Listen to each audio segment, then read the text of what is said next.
Fans, welcome to Sports Chat. This will be a special edition wrapping up basketball season. Both Cougar squads are now out of the tournament. Great run for both teams. Yeah, both made the regionals. Of course, very big improvement in the boys team this year with Coach Housley. I think they got to 19 wins this season. I think they did. And that's around 19 and 10, 19 and 11, something like that. It's been about 3 or 4 years since they'd made the region. Yeah, you know, they were pretty bad last year. That was a big improvement. Got some building blocks for the future coming back. I think Poteet will be back. Simpson will be back. 3 of the 5 starters will be back. Litton and Chapman are big guys and big losses. It'll be hard to replace next year, but I think Coach Housley, he'll find the right guys. Maybe he'll convince Spencer St. John that he's like 6'6" and should be playing under the goal. That would help a lot. Get St. John down in the post playing. I think Darren Gellenwater, he'll make a lot of improvement, and you'll see that scorer that he was at Jacksboro come back out in him. Roston Lettner got a lot of playing time toward the end of the year.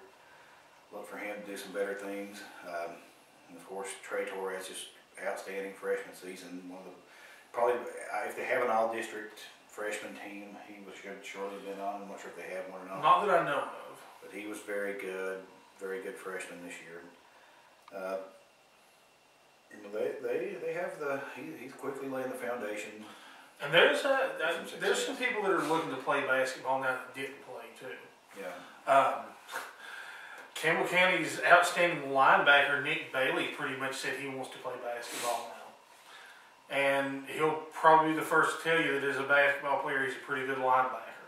Yeah. But sometimes it's good to have that under the goal. Yeah, Tuffy brought a lot of that toughness. Tuffy's a good basketball player though. He brought some toughness too down low, and he wasn't as big as some of the post players, but man, he followed that one down there. Of course, on the girls' side, you talk about losing a team. Yeah, they were going to be tough to replace. This is one of those years that don't come along very often. Dominated district, won the district championship, dominated the district tournament, won the district tournament championship. They brought home 2 championships plus the mid-season tournament championship as well. Plus the tournament MVP award went to Kristen Chapman. And now we're in the dark, but hopefully the lights will keep us lit up here. I guess I could go try. See if you can make one of these lights come on. Kristen Chapman in particular, she signed a track scholarship with ETSU. She pretty much indicated she would not be playing basketball there. So that's one of those 6 that has basically said their basketball career is over. Oh, I thought they were light. But Chapman will be going on to the next level to high jump. No, I'm not sure that any of them are going to play basketball any further than this. Shayla, I would be surprised if she doesn't become a track athlete at the next level with her. She's a top 3 in the state kind of shot putter. Right, Courtney has the skill to play at the next level. She has a dream of going to the Air Force though. And I'm not sure if she's going to do that or go to college. Whichever she chooses, she'll be very successful at because she's a very hard-working, determined person. Courtney Miller, she probably played her last game. Amber Young is talking about maybe playing at Rome State. We'll see what happens with them. Amber's a pretty good track athlete too. She may get some track interest from some places. But it was just one of those years that come along at Campbell County about every 15 years or so.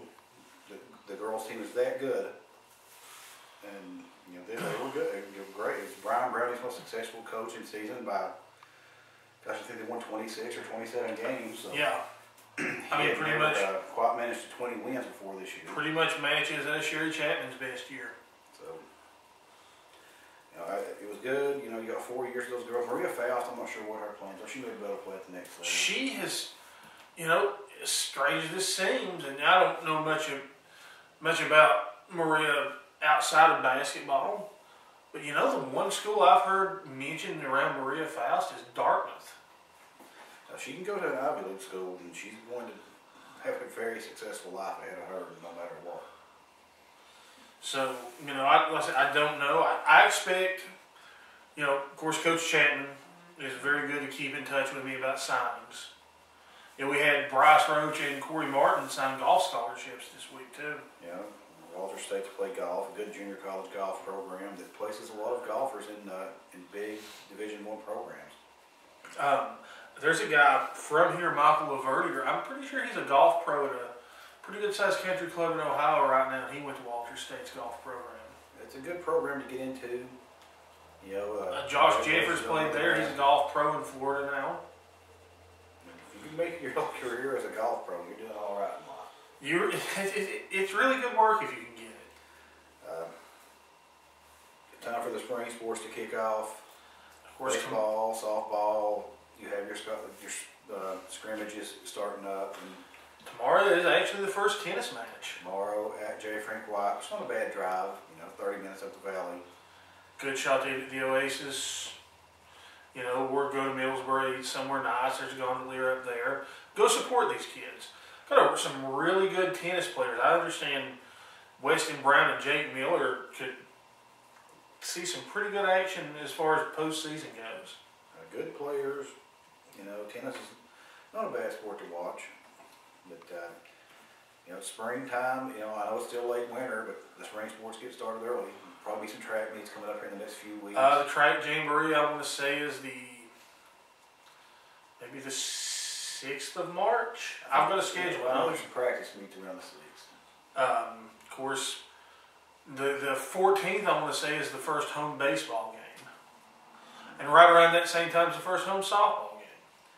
You still got a lot of Campbell County sports to watch, get out. You know, they play just as hard as the football players and the basketball players do. And you know, high school baseball is a lot of fun to go to. I mean, baseball, more than any other sport, is an in-person spectator sport. Yeah, it's much better than watching it on TV. Well, hockey's the same. Hockey, too. Is as well. But you know, baseball's better to watch. You know, you can get up there. And it's going to be probably some nice days. There'll be some cold days, too. But I'll say this.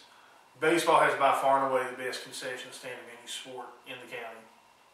Yeah, that's important. They grill those burgers. It smells so good up there. You get to watch some good baseball action. There's only currently one scheduled home tennis match. There's a couple in Claiborne County, a couple in Anderson County. Hitting the tennis match it's not a far drive, and it's well worth going to. Outside of high school on the UT front, the basketball team's doing pretty well lately. Obviously, they're not going to make the NCAA tournament. They just lost too many games. Barring some miracle winning the SEC tournament. Barring winning the SEC tournament, which would be a miracle. But, you know, they've made it to 8 and 6 in the SEC. I didn't really know if they would get there or not. I thought before the year they should get there, but after they came out and played so terribly in the first half of the season, you know, you didn't know who they were going to be able to beat. And probably the low point of the season was losing at home to Austin Peay and followed closely by that terrible loss to a really bad Georgia team down in Georgia. And at that point, they just looked lost, and it was like, you know, they're not going to go anywhere. The big thing about it is Jarnell Stokes has made an impact, but it's not been a huge impact because he's been slow with a wrist injury. It's just their guards have played better, especially Jordan McCray. Jordan McCray actually, it's like the lights came on for him finally. And when they're making shots from the outside, they're playing a lot better recently.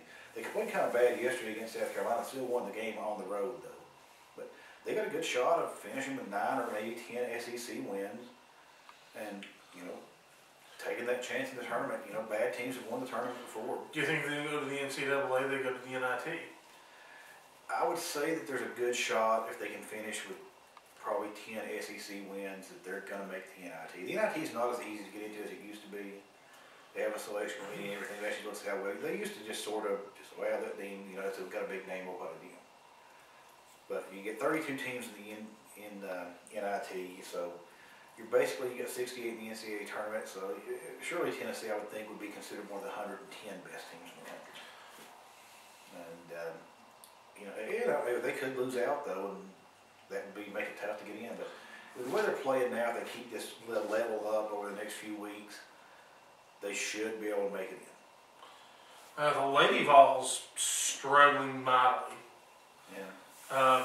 It's just a matter of the end of the road for Pat Summit. Now they have 8 losses this year. That's really a lot for them. It's two things. Competition has gotten slightly better over the years in women's basketball. I mean, it used to be that really there were only about 4 teams that had a legitimate shot of winning the national championship in a given year in women's basketball. And it was Tennessee, Connecticut, and then usually 2 random teams that would get hot, or 2 random teams that were having a good year. And that was just how it was. There's a few more teams that are a little better now, and Lady Vols aren't quite what they used to be, and Pat Summit's had her health issues, and it's just, you know, there's a lot of chaos going on with the team right now. So, you know, they're capable of beating anybody in the country still. The talent is there. They're capable of losing to a lot more teams than they normally would have been capable of losing to, with everything that's going on, plus more parity in the basketball front. On the baseball front, Dave Serrano started out with a bang. Yeah, he started out at least 4-0, and that's the first UT coach who ever did that in baseball. And he's going to play him well. He's a great coach. You know, college World Series level coach. He's the home run of the actual setting up to hire a big name coach who was already established and doing it. You know, there was a home run hit, I guess you would say, with Mike Hamilton. I mean, with Mike Hamilton hiring Bruce Pearl to the extent that he actually hired anybody. But, you know, you didn't know that Pearl was going to do that. Well, Pearl had been in a small school having some success. But Serrano was a big name in college baseball, and Fresno State, where they hired him from, all those California, was it Cal State Fullerton? Cal State Fullerton. Cal State Fullerton. Anyway, all those California Fullerton, California University programs are big baseball programs. Baseball's huge in California. They're World Series level many years out there. And that was a big program. It was the equivalent of hiring a football coach from Michigan or Florida or somebody like that to come here. It's something you don't see very often, but yeah, it's worked out well so far.